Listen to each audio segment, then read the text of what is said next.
We're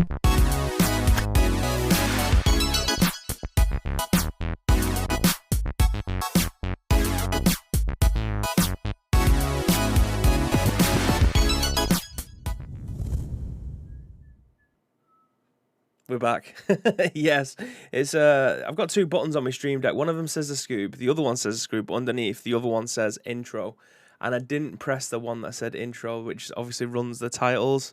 Instead, I decided to press a completely different button. So I do apologise. We're back. This is obviously the first time we've gone live. We don't mess up on this show. We genuinely don't. But welcome. It's Monday, the 20th of June. Yes, it's June still. It's definitely June. I hope that we've had a fantastic weekend. It's been Father's Day. It was my first one yesterday. Yay! Yeah, it was good. It had a good day out. I went to golf, went to mini golf, went to go and get some slim chickens. It was all a very good day out altogether. You guys definitely didn't see anything in the chat beforehand, so I appreciate you none of you ever mentioning it. Doctor's in here saying, let's go, nice and early. JMK's in here with the exclamation mark time. Plum Rico says, all right, lads. Ads is here as well. Plum Rico says, no is the answer, because obviously I brought the wrong screen up too soon. So no, Graham's not here at the moment. He's still suffering with COVID. He might be back on Wednesday. In terms of being back on the scoop, he may be back in the evening to do some PUBG stuff, but that's not been confirmed just yet. It's still a TBC. Obviously, we do wish him well and get better soon. J&K says, morning, baby. The loot drop was claimed. No draw today. I know it was claimed within about an hour or so after we did it. Finally, after the fourth time, someone decided that they actually wanted the prize rather than the steel platter as well. Actually, came. No, was it steel platter? Someone actually came into the Discord to claim their prize, to come into the loot drop to claim the prize, but never actually claimed it. They genuinely went to. Who was it? I can't remember who it was. I have to scroll all the way back up. It was the Spot Hunter, and Graham actually tagged them to say, is this you, in the loot drop, and they did not say yes or no, so it just got rolled over again. It baffles me that we genuinely couldn't give a copy away of Mario Strikers, but here we are, fourth time lucky, someone's actually been able to pick it up. So fantastic, congratulations to... I can't remember who it was. Who was it? I'm trying to... Was it Quick? Someone called Quick? Yes, Quick 1177. I'm not that familiar with them. It must be someone who plays PUBG with all the rest of the guys, so it's not someone that I'm particularly familiar with. So I appreciate them joining the Discord within about an hour and claiming their prize. Fantastic. You've obviously won a copy of Mario Strikers or a game of your choice. You did say that you wanted Mario Strikers, so I'm fairly certain we'll get that over to you at some point soon as well. So we very much appreciate your support, guys, over the last couple of months. Well, obviously since the channel was birthed, you guys have come in clutch. We've got over 123 subscribers at this moment in time, which is the most by far and long that this channel has and probably will ever receive again. So we very much appreciate every single one of you that came by over the subathon last week. I think Graham is still recovering. He really is milking his time off, isn't he? I mean, to be fair, he's got COVID and he is dying with it. He sent me a disgusting picture the other day. It wasn't of his face. I'm not going to tell you what it was either because it was genuinely horrific. But yeah, it's not. It's got him good again. Put it that way. It's got him good again. It's his second time having it. So you think after the first time it might not be as bad? No, it's equally as bad. But yeah, this is the scoop. The UK's video. I'm going to take a quick sip of my brew because I've been drinking tea this morning, and I don't know whether or not you guys know this or you've experienced it, but tea tends to dry my mouth out more than coffee does. I don't know why. I don't know if it's because it's just a little bit more bitter, but it just genuinely does. So I'm probably going to be sipping that all the way through, so I do apologise for absolutely nothing. I've got to stay hydrated. Well, this is Scoop, the UK's #1 video game podcast, even if we do say so ourselves. We go live each and every single weekday at 10 a.m. ish. It's 11:30 now. If my calculations are correct, we went live at 11:15. Not the earliest, not the latest we've ever been. It's just there or thereabouts. It's 10ish in my opinion. Anything before 12 o'clock is 10ish. So that's exactly how we're claiming that one today. And so we go live each and every single weekday. You can find us on all of our podcast services, including Spotify, iTunes, Google Play, and SoundCloud as well as all of our on-demand services, including YouTube and Twitch after the stream has finished. Not only that, we do the show live. So if you want to hear your thoughts and opinions being said back to you, or we want to talk about your thoughts and opinions, and then you want to give your thoughts and opinions and our thoughts and opinions, that's exactly what the show is about. We give you the news, you talk about the news with us, we go through, we dissect it, we tear it down, we come to our own conclusions. Sometimes we may agree, sometimes we may disagree. That's just exactly what the show is all about. No one is ever particularly right unless you're talking about certain topics, and then obviously they have to get in the bin. Haven't had it yet, so I can't say how bad it feels. I did have it. I think it was before Christmas. And I worked from home for it wasn't before Christmas. It wasn't even that long ago. It was maybe 2 months ago. And I genuinely had it for 2 weeks. I tested positive for 13 days in a row, which must be an absolute world record. Obviously, I can't go into the office when you're testing that. So I had to work from home. But it didn't get me bad at all. Like, I was absolutely fine. I had a headache for like the first 2 days, but I wasn't snotty. I didn't feel bad at all. Obviously, I just stayed in the house and did nothing else. But no, I felt fine. Plumrico says ish. But as it is only a dollop, we're going to try and keep the show limited to about 40 minutes or so. So we are going to fly through the news today. It's literally just, here's the news, let's talk about it. Here's the news, let's talk about it. Here's the news, let's talk about it. There's no discussion between two people on this podcast. It's just me. No one wants to listen to me waffle on for 40 minutes. I don't even want to speak for 40 minutes because I'm bored of my own voice already. But I suppose we better get into the first news story then, if that's the case. In it. Let's go. Written on Eurogamer. Sorry, I just had a quick swimming brew then if you didn't already realise. Written on the Eurogamer by Matt Wales, he states that the Quarry reportedly started life as a signature Stadia title before Google downsized its gaming operation, as the sci-fi comedy High on Life. Earlier this month, developer Supermassive released its sumptuous slasher horror, The Quarry, on PlayStation, Xbox, PC, in collaboration with publisher 2K Games. But a new report has claimed that the game was originally in development as a signature title for Stadia before Google made its own decision to downsize its gaming operation and sent the project elsewhere. Stadia, of course, launched to much fanfare in 2019 as part of Google's promise to early adopters was that the service would bring its own console-like exclusive from both first and third parties. To that end, Google established its own internal game development studio and signed deals with external developers, including Supermassive, as announced in 2020. Those plans, however, changed dramatically after just 14 months, as Stadia's high-profile arrival with Google announcing a major rethink of all its cloud streaming strategy following a less than stellar launch, which included the cancellation of internal game development as it began prioritizing and selling tech to third parties. According to a new report of AKSHAY, two its external games in development for Stadia that were affected by Google's strategic U-turn were Supermassive's The Quarry and Squanch Games' upcoming sci-fi shooter High on Life, both of which were originally envisaged as signature titles for Stadia, intended to draw players to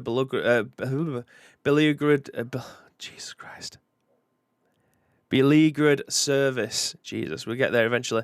Requests for comments by Axios didn't shed much additional light on the journey, but both titles have since taken their severance from Stadia, but nothing, if else, is an intriguing glimpse into Google's original ambitions for the service, giving some indication of what might have been if Stadia hadn't so dramatically fumbled its launch.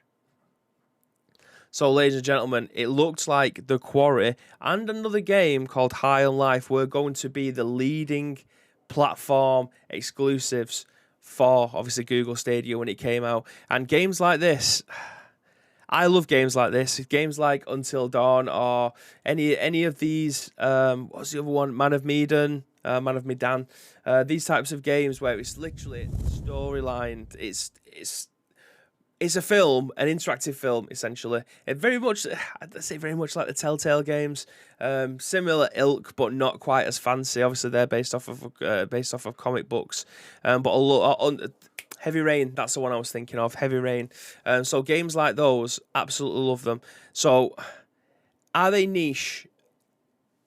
I think so. I don't think they are market-leading games. They're definitely not platform-defining games. So it's difficult to say of how well this would have done. Is this a type of game that would sell consoles? No. I don't think it is. There was a deal many months ago, probably over 18 months ago now, where if you bought a Google Stadia or the Cyberpunk edition of it, you genuinely got Google Stadia for free. So if you spent £50 on buying Cyberpunk from Google Stadia, you got the controller and the Chromecast and the power pack and the Ethernet port or whatever it was, all with that £50. And I still think Google Stadia is £70 to buy on its own now. So that just shows you how much they needed to try and flog these consoles to potentially get you in to the into the ecosystem, for you to be able to buy games from their store, to be able to, I don't know, keep subscribe and then not turn it off, basically. So you're just basically paying for something that's just running in the background. You kind of forget about it, and they're just taking £8 a month from you for the foreseeable. That's the kind of thing that they obviously wanted people to be able to do. Unfortunately, it didn't quite work out that way, which is a shame for them, because in principle, what they're doing now is what other companies around them are doing a hell of a lot better. This is the same conversation that we had with Xbox way back when they had the always-on system. The always-on system would work, and it is working right this very time. We complain that PlayStation doesn't seem to download your games in the background. I would fucking love to have my games being downloaded in the background if there's an update and having the patches installed. So when I do come to play my console, I don't have to sit there and wait for the patches to be installed or for the rest of the game to be downloaded. It annoys me. Whereas 10 years ago, that obviously wasn't the case. People didn't have these super fast internets for you to be able to download stuff in the background. Like the Xbox 360 still had that function where they had a download in the background, but I don't think it worked very well. I don't think it was very practical. It definitely still doesn't work on your PlayStation 4 or your PlayStation 5. Otherwise, even though the box is ticked, my console doesn't seem to do it. It does it on my Series S. And that's something that I will give them props for, because every time I want to boot up that console, the games are ready for me to be able to play because they seem to be downloaded in the background. And PlayStation 5, however, doesn't seem to be the case. But is the Quarry or High on Life going to be the two games that would have potentially brought Google Stadia back into the forefront of people's minds? And unfortunately, I don't think so. I feel like there is many other different variations of this out there that just work so much better. Like, having Xbox Game Pass or xCloud on your mobile phone with a Razer Keisha controller or something like that works so much better than the Google Stadia would. The games that are on offer at this moment in time on Google Stadia aren't too dissimilar from what's available on other platforms for a hell of a lot cheaper. Like, they're still paying premium prices for stuff that's on Google Stadia. I do still want Stadia to succeed. I don't want any video gaming platform to disband. We seem to have more coming back into the fold again now, after it only really being Nintendo, Xbox, and PlayStation. There is other companies trying to get into this space now, and I want everyone to be able to thrive, because games for everyone everywhere is obviously what I end up saying all of the time. Whether or not you're playing with a controller on your laptop via something on Steam, or you're playing a Google Stadia game on your laptop or your mobile phone or on your LG or Samsung TV, like Game Pass, I've signed an exclusive deal with Samsung to have Game Pass on their TV, on your TV, if you do have a compatible TV, which is revolutionary, being able to play your Xbox Game Pass games on your TV at any given time without having to buy at least a £250 console. Clearly, you're going to have to buy an Xbox controller, which will probably cost you between £35 and £55, depending on where you get them from, whether or not you're buying a second-hand one or whatnot, a refurbished one. So there is still going to be some buying, but it's not going to be £250, which the difference is significant for a lot of people. You will have to have your Xbox. I'm sure you have to have Ultimate, which I think is about £11-12 a month. So there obviously is still some buy-in. There's still some small hurdles, but again, it's not £250. So barrier of entry has been significantly reduced. Do I still think the Quarry would have been the leading game for Google Stadia? I genuinely don't. I feel like they needed something completely different. If Cyberpunk didn't work for them, then I don't think the Quarry would. I do think the Quarry and these supermassive games are quite niche in terms of they are fantastic and people do love them. Obviously, they sell them quite well, but compared to other games out there, like if they had, for instance, and this had never happened, by the way, because it would just fail instantly. But if a new Modern Warfare was to only come out on Stadia for 6 months first, Google Stadias would fly off the shelf. Genuinely, they would fly off the shelf. But it would also be suicide for for Call of Duty, because if it doesn't, then it falls on its ass, and people will just wait the 6 months to be able to pick it up on your home console instead. So just using that as an example, devil's advocate, roll the dice, you know the vibes. Right, let's go through the chat then. Ad says point and click shite. Fatman Dave says out of the two, us Grey usually shakes off viruses fairly quickly, so the fact that he's dragging on means he must have a resisted version of COVID. Google Stadia Pro confirmed 2023. Gagad says good morning, baby. Good morning, sir. JMK says Stadia is a good concept, but it wasn't worked correctly. Looking forward to seeing how PlayStation Plus works with the cloud streaming next week. Plum Rico says the xCloud dongle pack will be out soon-ish. xCloud works so much better now than it used to. I absolutely agree. Now I've got decent internet in my house where I'm getting like 260 down and like 85 up. Being able to play xCloud on my mobile phone around the house is just a completely different kettle of fish than it was 3 or 4 weeks ago when I was only getting like 60 around the house. Like it just works flawlessly now. It's as if I am playing my Xbox Game Pass games on my console but on my mobile phone, and that's all I've ever wanted. And now I've got the opportunity to be able to do that. I do think Google Stadia still has the opportunity to be able to claw itself back. Our original concept of this when it first came out was this is going to be revolutionary. And then we found out that they had the wrong people, that they had literally just had business people in where they're making video games about, decisions about how video games should be distributed, which wasn't their strong point. We found that out after people started leaving because they couldn't do the job that they were being asked to do, or the job that they had been put, into a position by somebody else who thought they could potentially do the job, or they just put them there because they had nowhere else for them to be able to go. And then it was just the wrong people at the wrong time trying to sell a product that they don't understand, which is an absolute recipe for disaster. If you're having people work in the video games industry, that's like me talking about fishing. Do you know what I mean? That's like me being put into a fishing shop, somebody coming in and talking to me about bait. Stick a worm on the end of it, lad. Do you know what I mean? Like a bit of bread. I don't fucking know. It's just people making decisions that they have genuinely no idea about. They might have been trying. I'm not going to say that they just sat back and just watched this fail. They probably was learning on the job. But in an industry that moves at a turning pace like that, it's just everything is 100% all the time. So many moving gears, and they're probably not used to that, and it's just swallowed them up and spat them out, and it's unfortunate. And the fact that they had to get rid of their own studios within 12 to 18 months is a disaster. But it's one that potentially could have been avoided if they had the right people in the right place, and the people who were making the decisions at the very top had any idea how all of this works. That would have been fantastic, because Xbox just gone, okay, look at what they're doing over there. They've got the right ideas. They've got the infrastructure there. They've just made a massive balls up of it somewhere. And what we're going to do, we're going to emulate that. And we're going to remove all of those mistakes in the middle. And we're going to get to here where we're going to be making money hand over fist and claw all of that gap between between Sony and Xbox. Because let's not forget, at one point, PlayStation consoles were being sold about 5-1 against Xbox. I think the gap is now down to about 3-1 because of the services and the software that they're pumping out with the likes of Game Pass and their customer service, their memeage, and their video games that have been coming out, their first party stuff to a degree, has clawed back a lot of that space between them. It's just unfortunate that Google Stadia is still drowning in the deep end. Do you know what I mean? The rubber dinghy is starting to perish. The air is starting to come out thick and fast. It's just at this moment in time, it's a case of when, not if, and it's a crying shame. And I do hope they end up clawing it back. I've got a lot of time for Stadia. I've got a lot of time for what they potentially maybe doing. I just hope that it happens soon. Enough about Google Stadia, because we've talked about them for about 20 minutes now, which is I think the longest we've ever talked about them. But we'll move on to the next news article then.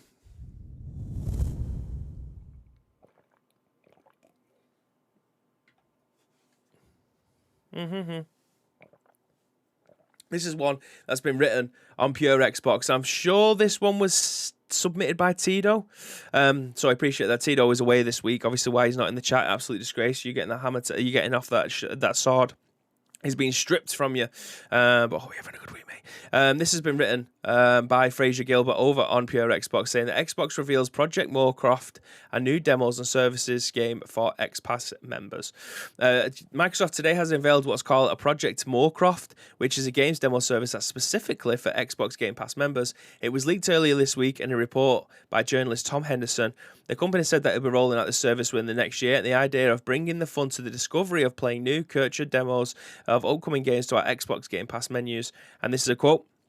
The program will be rolling out within the next year, beginning with a focus on providing independent developers from around the world with more opportunities to build excitement for their games. Details are otherwise limited on Project Moorcroft for now, but we know that participating developers will be compensated for getting involved, and will also have access to the data to show their demos are performing.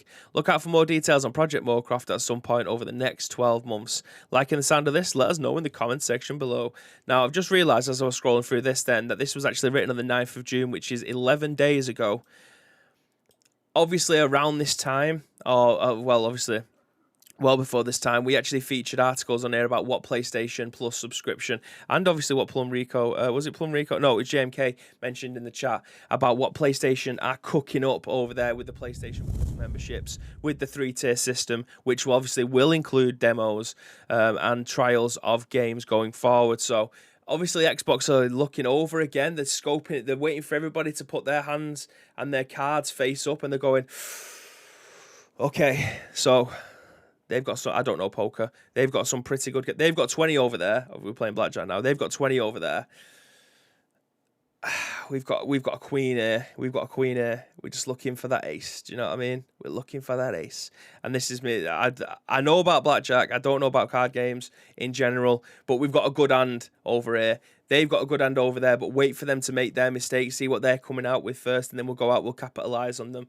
We're going to Denver bar them. Do you know what I mean? We're going to wait for Slippy G to slip over. This isn't a football analogy for anyone who doesn't like football or doesn't know football. We're going to wait for Steven Gerrard to get on the ball. He's going to slip. Denver bar's going to come in, steal the ball, and we're going to score. City win the league. Everyone is happy.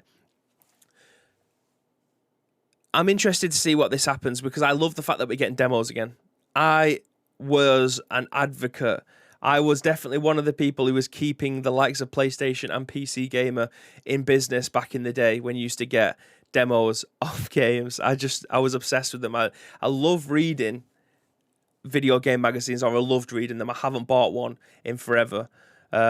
Which I probably should do, if I'm being honest, considering that we technically almost, I mean, Graham's got a degree in journalism. I don't, but it's still obviously being someone who reads the news to you today, arguably I'm in that little world. But I probably should start to read a little bit more media. Everyone reads all their media online now anyway, don't they? That physical media is dying. I can't believe it, but it is dying slowly but surely. Like, magazines are kind of a thing of the past. People are reading them not even on Kindles anymore. They're genuinely reading them on the tablets or their mobile phones, or like we do to you, we get them up on the screen. And you guys don't even read them. You just listen to us talk about them, or you read them along with us as we're talking about them on here. So I used to buy those magazines religiously just to be able to look at what games are coming out. Is there any screenshots in there? Because the internet was around, but not everyone, especially where I live, the internet was definitely a hot commodity. It was definitely something that you had to be wealthy enough to be able to run it constantly, or you'd have like an hour or two a day, if that, to be able to go on, read as much as you can, use MSN, speak to as many as your friends, arrange where you're going to be later on, and then you dip because your mum wants to use the phone or something like that. These are the days that I'm talking about. I'm 31 now, so we're rolling back like 20 years. There's obviously people in here that are a little bit older than me that probably will have a little bit more of a different opinion or a different spin on things because I was a little bit older at the time.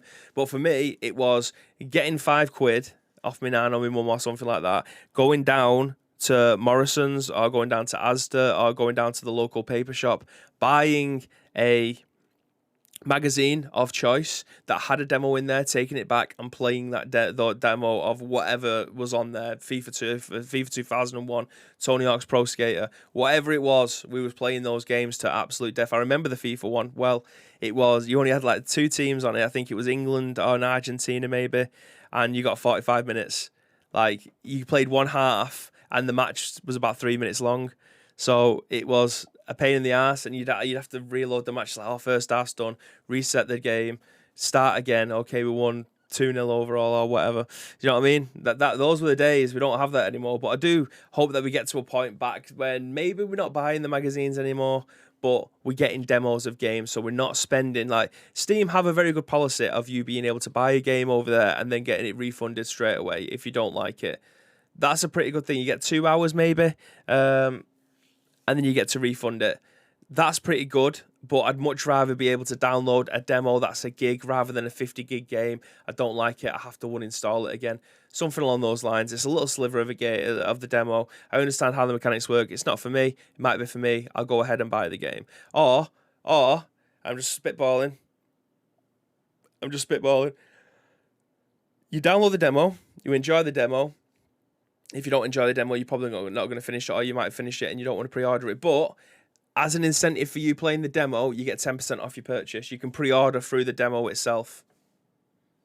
Now, I don't work at Sony. I don't work at Microsoft. But I'm just saying, if your first-party games are on these platforms and you are giving demos for your games, might be a little small incentive to get people to be able to try it first. Because, believe me, your numbers, you'll be shouting about them. You'll be going, oh my God, we've had 500,000 people in the first 3 hours playing our brand new God of War Ragnarok game. Oh my God, okay, here's £4 off your purchase. Oh my God. Do you know what I mean?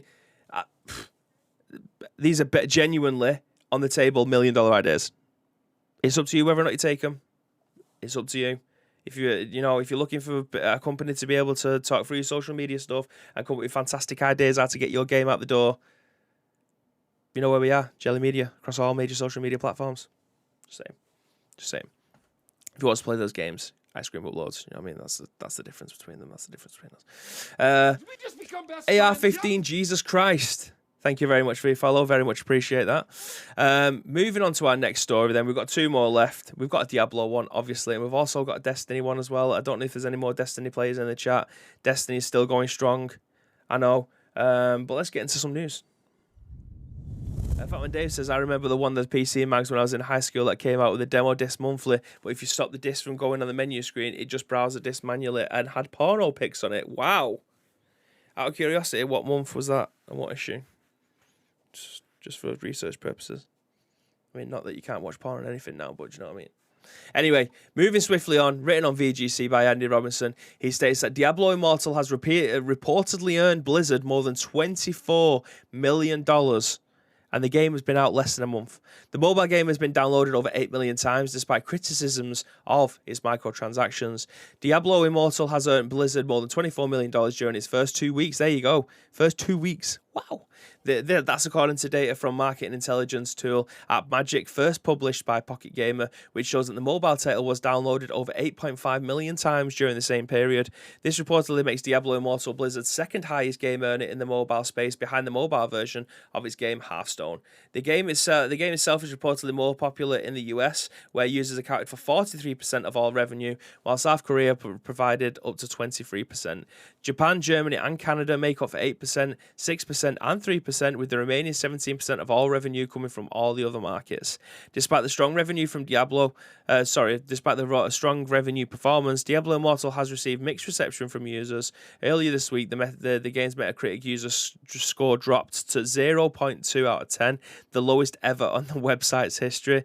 It should be noted that Metacritic user scores do not require proof of the user has even played the game before submitting a score, and that other factors such as recent Activision Blizzard controversies may have had an influence. Diablo Immortal was released on June the 2nd on iOS and Android and an open beta for PC, but quickly saw negative reception for its heavy focus on microtransactions. This included a report published during the game's opening week that calculated it would cost players up to $110,000 to fully upgrade their character in the game. Shortly after launch, the game's director Wyatt Cheng claimed on Twitter that the backlash for the game was based on misinformation surrounding it.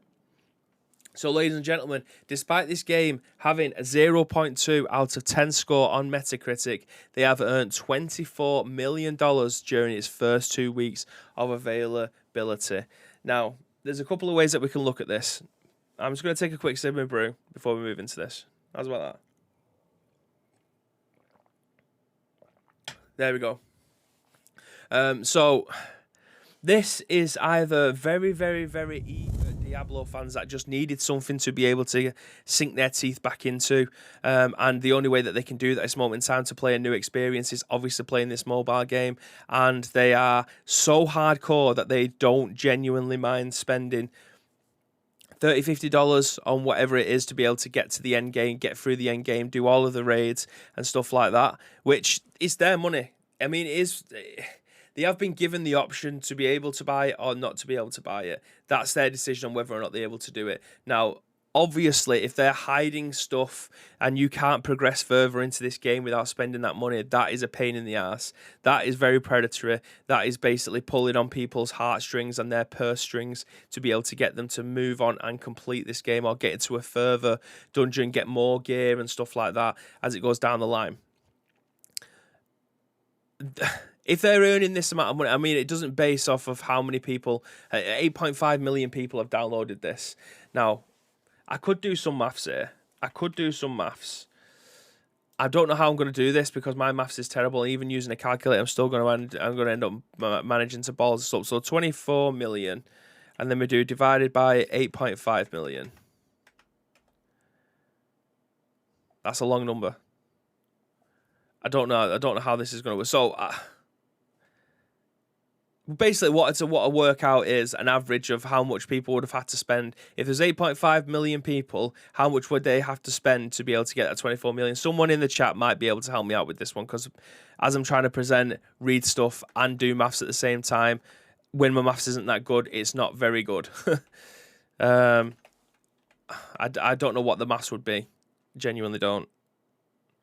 $3. You see, I thought that was the case because it came up to $2.82, but then a long recurring number after it. So they would have. So if 8.5 million people spent $3, that's how they would get their $24 million. I don't think that that's bad. It's especially if that $3 gets them another 7 or 8 hours worth of content. If that $3 gets them an extra 10 minutes, then that is bullshit. That is genuinely bullshit. Hey, Wes coming in with a sub. I appreciate that, mate. Stop beautiful. I'm doing fine, mate. I hope that you're doing well. I thought, you see, it said 2.82 and then a load of numbers afterwards, and I thought, that can't be $2.82, but again, maths, English, science. Basically, I'm thick as shit. I want to know what I'm getting for my $3, if that's the case. On average, per 8.5 million people have downloaded it. What is that $3 getting me, if that's the case? Are you coping all right in this heat? It's actually really cool in this room. It's got a little bit hotter because I've closed my bedroom door, or my studio door, shall I say. I need to keep on saying that because I keep on saying bedroom in conversation with other people, and they probably think that me and Samantha stay in separate rooms. Like we both have different bedrooms, so I have to keep on calling this my studio. Yeah, it's actually quite nice. I've got my window open. The window cleaner might have closed it now because he was doing the windows as I was doing this podcast, so he might have closed it. So I'll open that one afterwards. But yeah, the fruit draft has been lovely. Thoughts are with you. Gingers have rights too. We have a lot of sun cream too. So if the $3 is getting me like another 3 hours worth of content, $1 an hour, I think that's absolutely fine. I mean, a lot of people are just saying, well, they shouldn't be paying anything, but then you shouldn't be playing the game. Like, this is a free-to-play game, and you're probably getting like 40 hours worth of content for free. They need to make the money back somewhere. The logic tells you that if they have 300 people working on this game, and it's cost them millions and millions and millions of dollars, say $400 million to make this game, they're not just going to do that for free. So logic tells you somewhere that they will be making their money back through something. It just needs to try and find a way of dollar to fun to output to content. It's quite a stretch, let's be honest. It's quite difficult to be able to, which is why I still think Fortnite is the only company out there at this moment in time that have managed to nail it, because the core gameplay itself never changes, apart from when they change the narrative themselves. They just give you stuff to be able to buy to use in the game that doesn't really give you an advantage. The only advantage that I can ever see is hitbox sizes, depending on who your skin is. But logic tells you that something is free for a reason. They're not just going to let you play this game for free for 400 hours. It's not going to happen. Like, I understand that that a lot of people have played Diablo games across the board before, and they've paid their £50 and they've got 400 hours out of it. But you've paid your £50. You've technically got your 70, 80 hours out of this game without putting a single penny into it. So if I'm paying $3, I hope to God that I'm getting some decent content out of that. If the $3 is literally just for a shitty little drop for a new sword that I can't even use because it's weaker than my last one, then that's shit. I don't like that. That's predatory. Get that fucking out of the game. But if they have a battle pass, if they have DLC, if they have some kind of expansion, if they have extra story modes, if they have raids that I'm paying for, so I'm going further on into the game, understand that I will happily pay more. I would pay £20 for an extra 20, 30 hours worth of the game if I'm enjoying it that much and I'm a hardcore Diablo fan. Now, obviously not everyone is going to agree with me on this. Not everyone is going to agree, and I absolutely understand that you won't, because why would you? People play their games differently. If people would much rather nowadays pay their £45 and have £45 worth of content on that game, just because the game's worth £40 or £50 doesn't necessarily mean that you should be getting 40 or 50 hours worth of content out there. Famously, Resident Evil, you're bringing it up again, yes, of course. Famously, Resident Evil, you pay £50, you're probably getting 10 hours worth of content out of it. But it's the 10 hours that you will thoroughly enjoy. So that for me is worth every single penny. With games like this, dungeon crawlers, RPGs, whichever one you want to call them, MMOs, you're looking at endgame stuff. You're looking at stuff that you are grinding towards to be able to move on to the next thing, i.e. dungeons, i.e. raids, i.e. side missions, separate dungeons, whatever that may be, depending on the game that you're playing. That's what you're looking for at the end of it. And we just need to try and find a balance in between there, where if you are playing a free-to-play game, that whatever you're going to be paying for the end game, it needs to be realistic, and it needs to, one, make sure that Diablo Immortal stays alive. If you're enjoying it that much and you're playing it for 400 hours, I'm fairly certain that you're going to have a good time. I'm fairly certain that you've had a good time, but you want to play it more, but you need to pay for more. That's the balance that I think a lot of people end up struggling with free-to-play games, because as soon as they get to a certain amount or they get to a certain area, and then they get this thing up on the screen saying, okay, to progress, you need to pay £5 and we'll give you an extra 30 hours worth of content. And people go, whoa, I've played this game for 50 hours for free. I've downloaded it. And now I have to pay to play the rest of it. I have to pay to complete the game. Come on. Let's be realistic here. I know people want everything for free. If I could ride the train to work for free every single day and not have to put £75, £80, it's nearly £2 a fucking litre for diesel at this moment in time. I'm literally going to have to start using my credit card for petrol. If I could ride the train to work for free and it went outside work and I'd never have to pay for transport again, I'll be a very wealthy man. I can buy more games, but I can't, I don't, I won't. It just doesn't exist. Things that we want for free, we genuinely can't. And eventually we have to pay for stuff. It's as simple as that. I want as much food as possible. I eat a lot of food. If that was free, I'd be probably even fatter. I'd be a lot happier. And yeah, I'd have a lot more money. But we can't. It's just what it is. It's just what it is. We have to pay the piper somewhere down the line. And if this game's cost money to make, eventually the bottom line is going to come down to us, guys. It's just that we need to try and find the balance between content versus pounds versus enjoyment, or dollars, depending on where you are in the world. It needs to be of a nice little concise package. And it wouldn't surprise me in the future if the bundles get priced with the amount of time it would take to be able to complete. I use How to Beat a lot. If there's a new game that's coming out and I think it might pique my interest, if I log in and it says that it takes 40 hours, I think maybe not this week. I'll save that for when I'm off, like next week. I'll save that for when I'm off. But if a game's 10 hours, buzzing, 2 hours a night, get it done in a week. Let's go. I'm happy with that. But it wouldn't surprise me if in the future we get games that tell you how long it will take to be able to complete. And that's part of their marketing strategy, because people have short attention spans now. Including myself, I've had a short attention span for the longest time. A very good patience, very good keeping my temper under wraps, but attention span, I nearly forgot what I was talking about then. That just shows attention span, not the best. And I think you all guys know that because I flip-flop between games left, right, and centre. So if there's a game that's coming out that's got 10 hours written all over it, it's a bigger game, I'm probably going to finish that before something that takes me 40, 50 hours. That's just the way it is. I don't have much time anymore. I don't have much time, not to live. I just mean in my day-to-day life. So yeah, it wouldn't surprise me in the future we get marketing campaigns of this will take you 40 minutes. This will take you 40 hours. This will take you 2 hours. Do you know what I mean? Just what it is. But we've got one more news story left. It's a Destiny one. We're probably going to fly through this one because I've been waffling for far too long and I've got dry as shit mouth with a little bit of my brew left. So I'll change the screens and we'll get into this last one.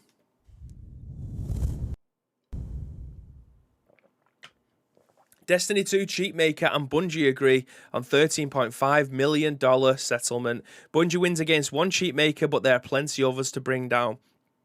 Bungie's war on Destiny 2 cheat makers has finally seen some success as one of the accused has finally admitted to wrongdoing and settled for $13.5 million. Cheatmaker Elite Boss Tech sold Destiny 2 cheats on its website when it came to Bungie's notice. A lawsuit followed soon after, thus began the developer's legal crusade against the cheat seller. Now it seems that the seller has admitted to its wrongdoings and agreed a massive settlement. According to Torrent Freak, Robert James Duthie Nelson, the owner of Elite Boss Tech, and others have involved and admitted to the charges against them. They also admitted that they willfully circumvented Destiny 2's technological measures and were in direct violation of the DMCA's anti-circumvention provisions. Additionally, they also admitted that the cheats provided had a graphical overlay which was directly integrated into Destiny's 2 copyright code. This created unlicensed derivative work, which was also a violation of the mentioned in the lawsuit. The case revealed that the cheat software for Destiny 2 was downloaded 6,765 times. Considering each download was considered a separate individual violation of the anti-circumvention provisions, the cheat maker was charged $2,000 per violation, which comes to $13.53 million. This is a great victory for Bungie, considering a court recently dismissed its claims against one of the previous hack providers, AIM Junkies, owned by Phoenix Digital Group. While there is still work to be done on that front, this win just bolsters the developers' position against cheat makers. Bungie has also teamed up with developers Riot and Ubisoft to fight against cheat software developers. Bungie has incorporated BattlEye and anti-cheat into Destiny's 2 counter to hackers, ruining this game's experience for everyone. While that may have been fairly successful since the PvP modes, hacker reports have reduced, and there's also hack makers to be brought down. Elite Boss Tech also agreed to refrain from infringing on Bungie's copyright material ever again. Hopefully, there will be similar results in a legal battle against cheap manufacturers as well. So, ladies and gentlemen, $13.53 million in lawsuits have been brought against cheat sellers. I was going to say cheat checking sellers, but that doesn't make sense. Against people who create and then sell their cheats to their customers.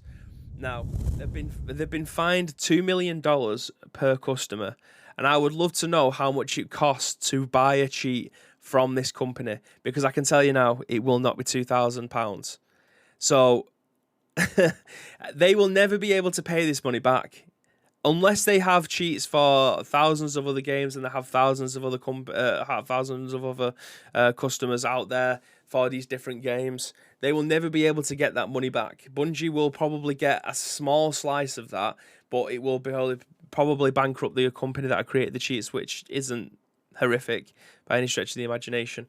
But $13.5 million in lawsuits being brought against your company because you've created cheats. Wow. I mean, this is just one small step. We've seen this, and it's mentioned it in the article as well. There is other cheat makers out there for this game that they have managed to track down, but they've not managed to get them into court yet or get this signed off, because there is some loophole somewhere that they're still managing to jump through. Pain in the ass, we all know. But still, this is outrageous that they've managed to get that amount of money. And they've priced it so high as well. Like, these cheats might cost someone 20 quid off eBay or something like that. It may cost them £30 directly from the website. The fact that they've been fined $2,000 per customer is outstanding, to be fair. I love that they've come to that conclusion. I'm just interested to see how they're going to think that they're going to be able to recoup this money back. I don't think they'll be able to get it all back. Jenkins in the chat. Morning, Shagger. How you doing, pal? JMK says, damn, that's a lot of money. It absolutely is. Need to also stop controller cheats. I mean, cheats in games will always be the case, whether or not it's a direct cheat or someone using a meta build of a particular gun or someone doing short corners or something like a kickoff glitch. You know what I mean? All of these meta glitches in there as well, but someone specifically making cheats like aim hacks or wall hacks or map morphing, or being able to transport from one side of the map to the other, or always using some kind of stealth so they can't see or hear you come in. You've got some kind of Harry Potter cloak on.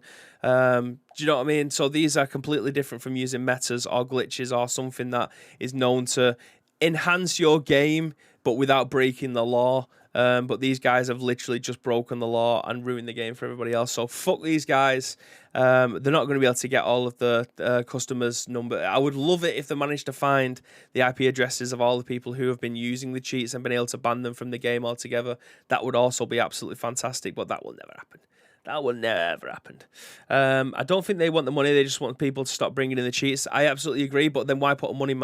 Obviously, they put the money on there to try and stop people from doing it in the first place. The bigger the money, the slightly bigger deterrent. But if they know full well that they're never going to get the money from them, then why does it matter? A friend of mine sent me something to Jelly Blackpool. He wants to know if the guys will be getting his hands on it eventually.